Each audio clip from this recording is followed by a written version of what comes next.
ki haadhu fujjedhaati karadhaa mootummaan akkas kee.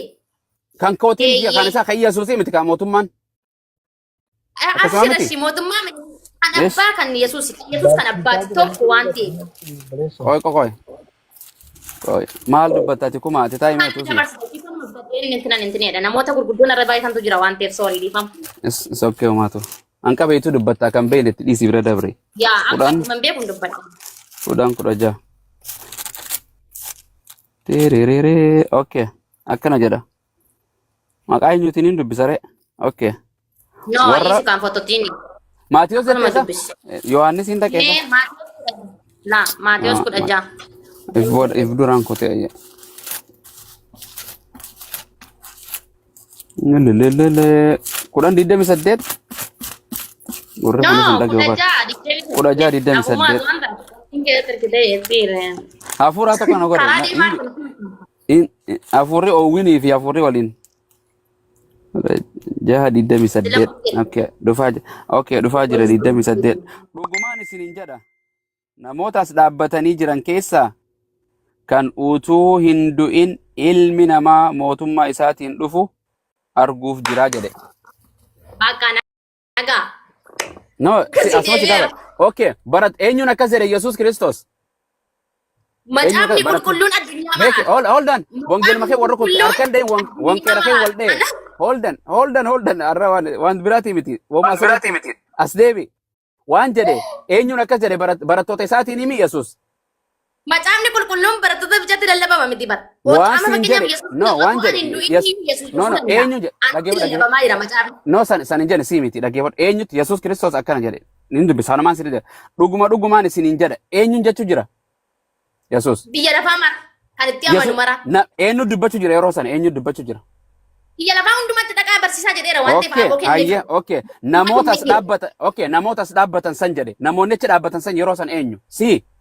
Ana jedhe. Akka keetti ana kan dhaabbatee eegu amma achi jira. Namootas dhaabbatan jedheen. Namootas dhaabbatan jedheen. Yeroo achi dhaabbachuu Yesuus dura dhaabbachuu jirtaati. Barattoota Yesuus dura jirta achi yeroo san. No, dhaggeeffadhu macaafni qulqulluun addunyaa. Barsiisonni keessan si kofalaarra.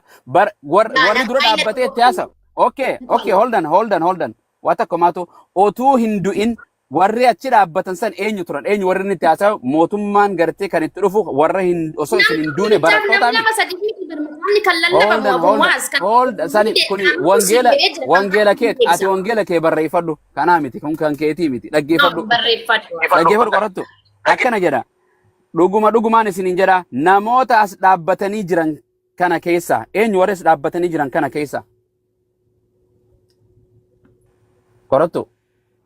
Mootummaa isa biratti argaman kaa. Goobas isaanii dubbate amma walii galee akkasi hafuuraaf qabbanaa inni No, isaanitti himaa jira. Isaan dabarsanii akka himanidha. Okay, hold on. Himee jira. Beeke. Amma fakkeenyaaf. Fakkeenya si lallaba sanii miti. Waa dhaabbadhu waan waliin galii ni jira. Homaatu hin jarjaru. Fakkeenyaaf akkanaan si jedha. Qorattu osoo isin mana kana hin cufneen deemee deebi'oon siin jedhe sittiin dubbadhe moo nama biraatti ittiin dubbadhe? Yaada bumuwaasi. Macaafa miti. Yaada kiyya fudhadhu yaada kiyya. Fakkeenya qorattu osoo ati mana kanarraa gadi hin buuneen deebi'aan siin jedha. Tarii immoo deemuu nan danda'a. Isa dhiisanii deemuu nan Goobas hayyee Yesuus Kiristoos warra achi dhaabbatan san barattoota isaati moo qorattuudha warri achi dhaabbatanii warroottan as dhaabbatan namoottan as dhaabbatan kana keessa. Barattoota qofatti himamee dhaabbatu eenyu daarii godhe yaadoo ko. Si gaafadha takkituma tana naa deebisi uummanni jechuun hin faalleessin wangeela barattoota keetillee barsiisota keetillee hin faalleessin. Warroota namootan as dhaabbatanii jiran kana keessa eenyu warri san osoo hin du'in jedheen eenyu dubbachuu jira kallattiidhaan barattoota warra isaan marsee isa dhaabbatu namootan as dhaabbatan kana keessa osoo isin hin du'in mootummaa waaqayyoo dhufa yeroo jedhu san eenyu dubbachuu jira isaanii mi? Garuu hiika lamaan isii kennati narraan fudhatu malee. Fakkeenyaaf hiika si tokko isa kallattii hunda didaarta minire kallattii maa fudhattaree akkamitti akka hiikamu mootummaan waaqayyoo kallattiidhaan fudhadha an kallattii. Macaafni qulqulluun bartoota qofa barsiisuu dhufe osoo hin taane Yesuus Kiristoos bartoota qofa barsiisuu dhufe osoo hin taane. San hin dinne warri Yesuus Kiristoos dhaggeeffadhu har'a rifeensa kana ofirraa adda galtee yookaan dhaggeeffadhu gartee Yesuus waan jedheen dhugumaan isiniin jedhaa. Eenyuun jechuu jira barattoota isaatitti warra sanii dubbachuu jira. Namootaan as dhaabbatanii jiran keessaa jedheen warra isa dhaabbatee dhaggeeffatu sanii miti alii galchi. Miti? Ayyo Abu Muaz kana situtti hiikaa jira macaafni qulqulluuni akka barattoota sanaaf maal kenneef gooftummaa hin ergi aboo kenneef aboo kenneef maaliif yes okay Yesuus sirraa dhiisa kana eega diddee narraan deemiin qoy asuma dhaabbannee haasofna takkaa na obsi adaraa waaqa jiraata na obsi takkaa waaqni jiraataadha hinduu miti hinduu amen akkas hinduu waaqayyo hinduu ammallee waaqayyo du'e nu jedhe nuti Yesuus aduu maali nama aduu ayye namummaa isaatiin du'e du'amu eekeera bara baraan isa jiraatu samri aduu waaqni hinduu jettee namni du'e aduu maal qaba okay dubbadhu ma bara biraas hin deemu gara biraa akkas rakkoon qabu ani deebii qaba dhugaa dubbachuuf taanaan. Okay, kanuma malee warroota dhamalleetti lallabuun dadhaban. Na dhaggeeffadhu garuu waan sitti hima. Ayye. Macaafni aboo kenneefidha yookiis immoo ergeera bara. Bakka hundumaa dhaqanii akka isaan lallabaniidhaaf ergeera. Namni macaafni kun bira ga'u fakkeenyaaf dhumaatiin yookiin immoo dhufaatiin bara dhumaa suni namni otoo lubbuun jiruu eeguu danda'a. Si galee? Namni kaan immoo du'ee du'aa ka'eetu isa arguu danda'a. Who promise eenyu fi Yesuus eenyuuf promise godhe ballama seene ahaddii seene eenyuuf ballama seene. Unuuf bara kana keessa Yesuus Kiristoos warri itti dubbachaa jiru san kallattiidhaan barnoota isaa kallattii fi alkallattii ni beeytaami. Inni barsiisu jiru san siimo barattoota isaa kallattiidhaan itti dubbachaa jira miti. Alkallatti moo kallatti? Anuu Kiristoos yoo maqalaan dhaggeeffadhu waan jedheen laa maqaa abbaa kan ilmaa kan afaan nuti dhagaati saba cuubaati. Hin jirtu ati yeroo san ni hundaalan warra dhalatee jirutti dubbachuu jira moo Yesuus na dhaggeeffadhu. Namootas dhaabbatu sana barattoota Yesuus immoo barattoota Yesuus namootanas dhaabbatu isin keessaa yeroo jedhum san siimo isaanii. Ana jedhigaa barattuu Yesuus keessa seene irra 12 keessa. Barattuu Yesuus anaan dichaa jira macaafni. Barattoota Yesuus keessa dubartiin ni jirti. Ni jirti. Wayyaa buumaas nagaan keessa deemuu jirta sa. Ani tokko barattuu ana jettaka. Akka saba hundumaa barattuu godhaa deemini. Hin jirtu ati barattoota godhaa jedhee bara. Beeke san hin dinne. Ati barattoota Yesuus keessaa of hin jettaa duba. Sirraa bira kute. Okay. Okay, maaliif Yesuus dubbii lama maaliif dubbata? Gartee ilma namaatiimi kan dhufu moo waaqa kan dhufu ilmi namaa mootummaa isaatiin kan dhufu mootummaa waaqaati moo mootummaa ilma namaati. Yoo garaatoom kaleessa mootummaa isaatiin dhufe gaafa biyya lafaarra namummaa ilmi namaa kun eenyu? Inni na caqasika. Ayya. Ilma kiyyaa achi duwwaan asi. Dinke ijoollee duuba jirti na fakkaata. Dhaggeeffadhu. Kaleessa mootummaa isaatiin gaafa dhufee isaan walakkaa ture mootummaa isaatiin dhufe osoo hin taane bifa namummaatiin dhufe gara biyya lafaa. Bifa namummaatiin maal seera jalatti dhalatee seera jalas galfameedha miniire. Amma garuu gaafa ulfina isaatiin yookiin mootummaa waaqummaa isaatiin deebi'e. Hin jedhu akka jedhu. Okay. Boqonnumatti ragaa fidde kanaan ragaa sirra ba'a. Ilmi namaa mootummaa isaatiin ilma namaati moo waaqa? Ilma namummaatiin biyya lafaarra jiramini yeroo barsiisu sana yeroo jiru sana. Nama ta'ee jirami nama ta'eetu. Dhufaatii lammaffaa yeroo deebi'u kana yeroo deebi'u kun. Yeroo dhufu ulfinaa mul'ata. Dhufaatii lammaffaa yeroo dhufu kana namaa dhufa moo ilma namaa dhufa moo waaqaa dhufa?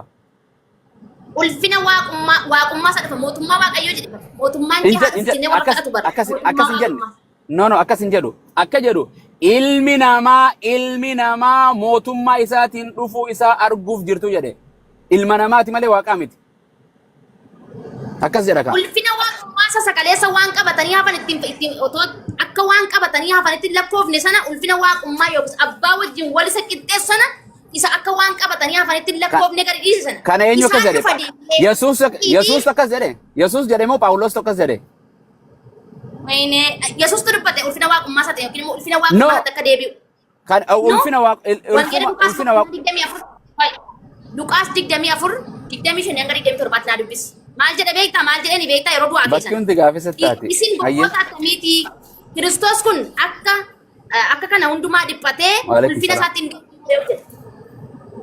Luqaas irratti ofiisa dubbate Yesuus ofiisa. Luqaas 20 nama indi pate alif di pato Eeyyan uf jedhe. waaqayyo Yoon isa kana siidee kana natti dhashiista. Yoon isa kana siidee isa kana natti dhashiista. Maaloo dhatte qoy. no jechuun gaafuma waan ati fiddu gaafii dhalchaa bara amma kaan ulfina namaa okay reef okay mootummaan kan kee jedhe reefu mootummaan kan kee jedhee miti maaliif yesu barnoonni isaa wal faalleessa mootummaan kan kee jedhee ammas kiyya maaliif jedha faallaa maaliif Gaafii bareedaa gaafate dhugaa rabbii. Okay isa kana sirriitti faallaa galata. deebise amma Galata. Dura maaliif mootummaa isaa jedhee ammoo maaliif mootummaa ilma namaa jedhee mootummaa isaa jedhee jette mini? Yesus Kristos isaan bukkeetti yookiis immoo biyya lafaarra yeroo dhufee uf boonsuuf yookiin immoo uf bokoksuudhaaf otoo hin taane akka isaan hubatanii gara jireenyaatti dhufaniidhaaf. oo kanaafuu itti shashawwadee jechuudha Laa kun jecha keetti shawwadee. okay asitti barataa isaa saniin maqaan keetiis mootummaan keetiis ulfinni keetiis waaqarrattis lafarrattis haa ta'u jedhaati isuma qofa karadhaa jedhe deebi'ee ulfinni maqaan kan isuma qofa karadhaa jedhe amma deebi'ee ammas ulfina kan koo kan namaa asitti maaliif jedhan taaptaap godhaa jedhan. Ishoo galatoon. Abu Muaz tokkoffaani akkama hanga tokko siyaaf galuuf malee macaafni qulqulluun dhugaa dubbachuuf taanaanii akkuma geggeessaa fura qulqulluutiin barreeffamee geggeessaa fura qulqulluutiin malee hubachuu hin dandeessu. Gin akkuma macaafni jedhu warra sammuu isaanii akka hubatu barbaadu hafuura isaa ergee sammuu isaanii banee jedha. Sagalee isaa akka hubataniif hongeelaa. Hafuura qulqulluun malee qorattu isin hin galu jedhe Yesuus guyyuma tokko jedhee hin beeku kana jecha kana. Dhaggeeffadhu kan maal jedhe okay akkanitti jedhe siif immoo akkanitti jedhe Toomaas maal jedheeni egaa hingaa abbaa nutti agarsiisii jennaan maal jedheeni akkamittiin abbaan nutti agarsiisu jettu abbaan agartaniittu abbaa arguufis jettu jedhe akkamitti akka argan hafuura qulqulluu gaafa otoo as keessaa hin bahin humna argattan malee hin bahinaa deemtiire otoo humna argatiin as keessaa hin bahinaa deemu humni sun humna hafuura qulqulluuti kan eenyummaa Yesuusin hubachiisuu danda'u tokko maalummaa Yesuusin kan hubachiisuu danda'u. Abbaan ni argama namni arguu ni danda'a abbaa. Abbaan kan ijaan hin argamne karaa Kiristoositti mul'atee jedha. No kanas okay beeke namni waaqayyoon yoo arge hin du'a jaa wangeelli hin du'aami namni fuula koo arguu hin dandeessu kakuu seera ba'uu keessattis arguu hin danda'amu hin du'aami namni waaqayyoon arge miti akka seera wangeelli. Eeyyaa macaafni jedhutti yaa kanaaf. Namni waaqayyoon arguu hin danda'u biyya. Hin danda'u hin du'a yoo arge waaqayyoon hin duutuumi namni hin du'a bari yoo waaqayyoon arge. Jiraachuu hin danda'u. Humna Kiristoos keessa waaqayyo okay Yesuus argamoon argine namni Yesuus arge maaliif hin du'in waaqa Yesuusi. Galatoomi. Okay waaqayyo inni ijaan hin argamne karaa Yesuus Kiristoos nutti mul'atee jedha bar. Kanaaf iyyuu ijaan hin argamu inni argame namummaa Kiristoos sana keessa immoo waaqummaatu jira. Okay nama malee kan argamu kun kan argan kun nama malee waaqaa miti mi namni waaqa arge jiraachuu hin danda'u hin du'a kan argame kun Yesuus nama miti namummaa isaatiin kan argame garuu waaqummaan isa keessa kan jiru fakkeenyaaf amma gaafa haa dhokote keessa dhokotee mi keessa dhokotee jedhamu kan noon isa kana si jedhe okay namni Yesuus arge waaqa arge jechuudha eeyyee akka jedhe kan namni arge abbaa arge maaliif hin du'a jedha wangeela keessatti namni waaqayyoon arguu hin danda'u jedha hin du'a namni ni Hafuura qulqulluudhaan agarra. Hafuuraan agarta malee hin argitu jechuudha. Hafuura qulqulluudhaan agarra. Waaqayyo hafuura waaqeffamaa. Okay, ati hafuura qulqulluun ati waaqayyo ni argita hafuura qulqulluun. Amma waan biraa jechuuf barate. Laa hin jedhu wallahi hin jedhu waaqayyo ni argita amma hafuura qulqulluun. Hafuura waaqayyo hafuuraan sitti dubbata waaqayyo wajjin kana wal arguudha wal quunnamudha. Okay, waan jedhu Istifaanos waaqayyo argeemi. Eeyyee. Hafuura qulqulluun argeemi. Eeyyee hafuura qulqulluun argama waaqayyo. Yesuus Kiristoos namni waaqayyoon argu hin jiru jedhe. Namni argees hin jiru sagalee isaa dhagee hin jiru jedha. Istifaanos arge kaa. Hafuuraatiin kan argamu waaqayyo. Okay, ati amma ni argita. Okay, hafuura ni qabdaa mi ati? Eeyyee nan qaba. Hafuura isa jiraataan qaba bara hafuura warra du'an keessa hin jiru waan. Ni argita waaqayyo amma? Laalaa waan jedhu waa jechuuf nama nan beekamu. Taai qorattu borus hin dhiisani naan arge jedhi meeti waaqayyo naan arge jedhi. Waaqa jiraataan konfidensii mataa kootiin nama fayyadama. Jedhi ayya jedhi waaqayyo ni argita waaqayyo abbaa. Waaqayyo abbaa waaqayyo ilmaa isa ta'u waaqayyo qulqulluu isa ta'u ani waaqayyoon hafuuraan nan beeka. Ni beeytaan jenne anis naan beeka akkuma feetettu waaqayyo abbaa ni agarta akka Istifaanos sanitteeti bantiiwwan waaqayyo sollaalte. Hafuura qulqulluudhaan maarree wanta addunyaa gadi tun taane Hafuuraan kiristaanonni wanta hafuura ni qabda moo qabdu? Ni qaba hafuura isa jiraataa dibameera maaliin qaba? Hafuura sanii waaqayyo abbaa ni argitaati. Waaqayyo abbaa fi Yesuus tokkuma bar. Ni argitaa hin jedhe tokko miti.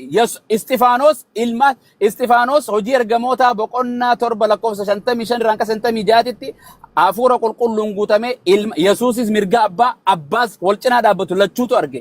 Ati waaqayyo abbaa ni argita hafuura qulqulluun.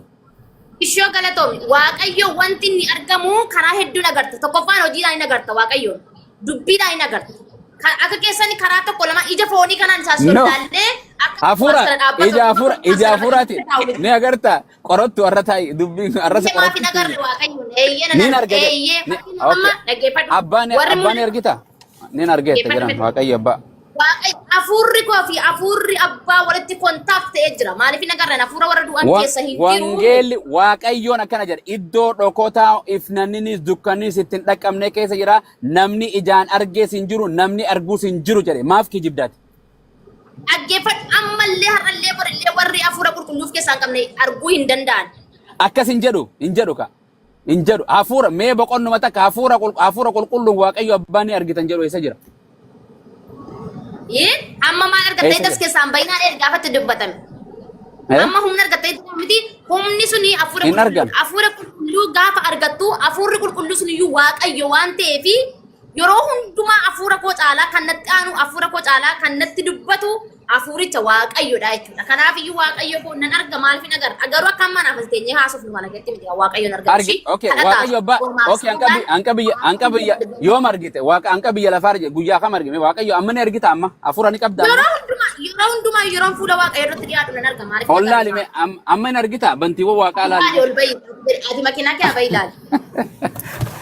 Himbo. Okay, yeah. Galatoom inshallah. Tasgabboytee waan jechuudha akkasi. Mowaz, you want to talk with this lady? Indemna. Mowaz waan nama keessa waata kodhaamma. Taakana mara madarasa busa sabti. Dhaammadhu hin lolini. No hin lolu an lola dhaafeet. Marti keessa. Okay. Irra gajiisan. Akka macaafni jedhutti ani waan hin deemneef xiqqoo waan asinitti bu'eef dhiifama almost dhiifama hundi keessaniyyuu garuu immoo waan ammas dabalee dhaamu keessaa karaan dhugaan jireenya Yesuus malee hin jiru gara isaatti kottaa isin jira shaaloom eebbifama kabaja guddaa isinii qaba. Atillee gara islaamummaa amantii islaamaa waliin jirtu kottu akkas yes. Galatooma okay abdii itti fufaa dandeessanii. Okay, Abu Suwali wana nasa ungkaba? Aye, nasa okay, aye me kana isan na barbade. Ashirin jirta? Asaf sisati ko. Okay, aye. Satikes. Okay, satikes. Wani guddisa isa kana guddisa ishe. Yes. Akkam jirta? Nagaan sifatau. Jirra galata rabbi akkam. Galanni sifatau yoomiyyo barabaran. Ati barsiisaa macaafaati moo barsiisaa quraanaati? Lachuuti. Amma macaafa sin barsiistaa quraana sin barsiistaa jechuudha. Yep. Okay. Karaa tokko baasterii karaa tokko sheekidha jechuudha. Okay. La baradheetumaan jechuun islaamaa jechuudha amma fakkeenyaaf namni kolleejjitti nama waan ta'e amma warra maal jettaniin seenaa wangeelaa barsiisuu jira amantiin qabu ammoo. Namni san hin barsiisa hojii waan baratee mindaadhaaf barsiisa jechuudha waan dhugaa waan majiru barsiisa ofiitti amanuu jechuudha. Okay, mee macaafa kana eenyurraa baratte? Akkamitti baratte? Gaaffii si gaafadha. Gaaffii kana akka tenaa deebistuun barbaada. Macaafa namni irraa baradhe takka macaafa afaan Oromooti afaaniin dubbise akkasuma gartee namarraa hin baradhe keenyatti. Okay, baay'ee gaariidha. Baay'ee namatti tola. Mee macaafuma keessaa gaaffii si gaafadhuun qaba. Gaaffii lamaan sadan tokko gaaffii gurguddaa wayii si gaafadha. Ayyee. Gaaffii kana akka tenaa deebistuun barbaada. 1 second. Mee macaafa keessatti wangeela Yohaannis 14 lakkoofsa 6 kaastee 10tti gaafa deemtee dubbistu dubbistee kaateeti macaafa kanatti hiikanaa laatta akkati. Hiika laachuu hin danda'u afaan Oromootii afaan Oromoo hiika ittiin godhan. Afaan Amaaraa yoo naan jettee baradheera barsiisaa jechuudha naan jette miti. Afaan Amma akkamitti asirrattis kuma gaafan si ilaalaa ture macaafa kana jedhe. barsiisaa turte Barsiisaan ibsatti ture. laachaa turte. Barsiisaan ture barsiisaan jira barsiisuuf illee ittuma fufa waan siin jedhe. Inni Kumaa kun jedheen akka yaada keetiitti akka tas yaada gabbaa'ika. keetiitti Ati akka gootoyyee ani baradheeti Quraanaas Wangeelaas na wajjin haasoyta yoo na haasoyne waan biraa dhiisi. Ati dura hojiin kee maali barataadha moo barsiisaatu? ani already just normal ሰው ነኝ እኔ Normal ሰው barattee Wangeela ni barsiiftan lallabaadha ati moo bas bakka normal ሰው ለለባ Okay eega lallabaataati let's talk Bible na hojjaa soo feetama Quraana. ባይብሊ ሲፋናሳ Okay goobas Bible irratti Yesuus Kiristoos siif maali? naaf Yesuus Kiristoos gooftaadha garuu gaaffii koo dursanaa deebisika macaafa Okay qulqulluu sii dubbisa maali? dubbistee deebiitti naa laatta. Sii dubbisa deebii maali achumarra jechuun waan jiru akkamittiin deebii afaan Oromoo dubbisee deebii akkamittiin sii laadda amma kumaa jedhee min maala kumaan kuma maalitti godheetiin sitti laadda afaan Oromoo afaan biraa yoo siime. Macaafa kana gaafa lallabnu nuti macaafa sana gaafa dubbisnee mata duree isaa baasnee waan jechuu barbaade ibsinee barsiisnaa jechuudha. Atis amma murtaa macaafa kana keessaa amma namni wajjin haasa'e jettee amma taa'ee barsiisu moo gaafii deebii isaarraan ture moo barsiisaarraan ture moo sagantumatti yaa'u siif hin galle mucaa ofii kiyyaafin taa'ee barsiisu ture moo mucaa wajjin waliin dubbisaa turre. Waliin dubbisaa turtanii ibsatti laachaa turte inni kun akkasidhaa jettee deebisaa dogoggora ayyee dogoggora waan sanirra dilaan jee kanarra bakkuma takkarra naqabdee jirta kijibatanii dubbadde. Ay isa miti deebii laachaa turte akkasumiti akkasidha jechaa turte kana jechuun kee macaafa kana ibsaa jirta. Digalee isintu dogoggore ka waan hin jirre lallabdanii beeyta. Eshi mee kana naa dubbisiiti maal jechuu barbaade haga 10tti so jiru dubbistee sii dubbisa 4:16 jettee mi 14 lakkoofsa 6 irraa kaastee haga 10tti so jiru dubbistee deebitti naa laatta. Sii dubbisa maal? Ayyee Wangeelaan fudhatta. Okay 4 irraan sii dubbisa meeqarraa na dubbiseetti? 14 jedhe 14. 14 lakkoofsa meeqa? Lakkoofsa 6 irraa kaatee. 6 irraa sii dubbisa akkana jedha. Maqaa eenyuutiin hin dubbisa ree? Maqaa Yesuus Kiristoos. Hin jedhu wangeelli akkas. Jedhi kaa. Hin jiru hin jedhu. Atilleen hin jedhin. Maqaa dhumatti amantu sanaan dubbise rakkoon qabu. Maqaa eenyuutiin maquma kan kootiin hin dubbisa anumaa dubbisa. Yesuus deebisee karichi dhugaan jireenyis ana mallattoo tana hunda yoo beekte takka takkatti si gaafadha mallattoo tuqaa fi waraabbii fi exclamation eenyu tuqaa jinni eegaa fi kana hunda wayifitti godhan akkuma haasawa yeroo haasoinuu fi waroo waa dubbisnu wal adda walii galle okay karichis okay anaan yoo ta'e malee eenyuyyuu gara abbaa hin dhufu jedhe. Torba ana beektan otuu taatanii abbaa koos hin beektu turtan amma jalqabdanii isa hin beektu isa argitaniis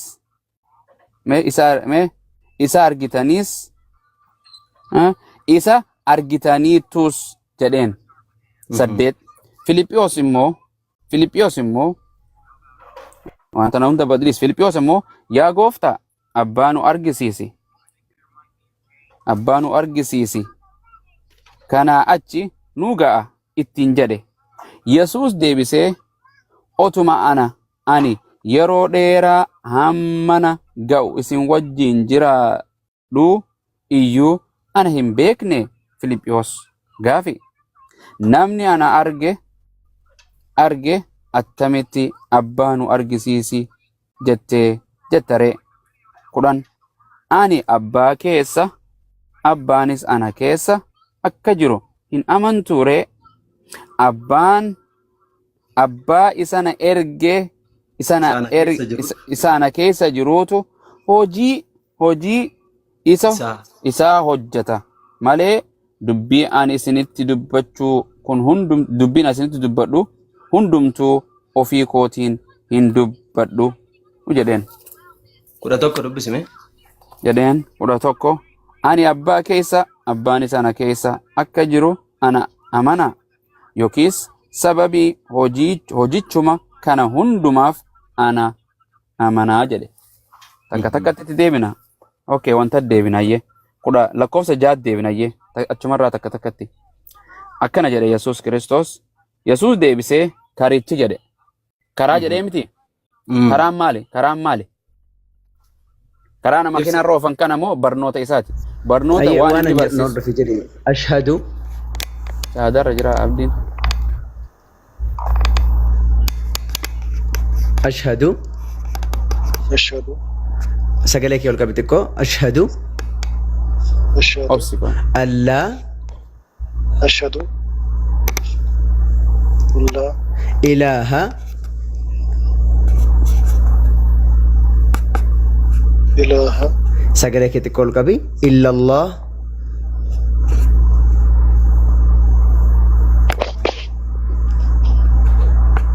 illallah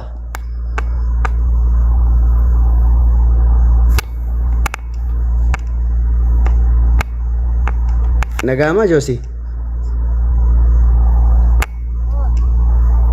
Abdii laayifii irra Joosii? jirtanii dhagaamaa jiran beeyne yoo dhageessanis.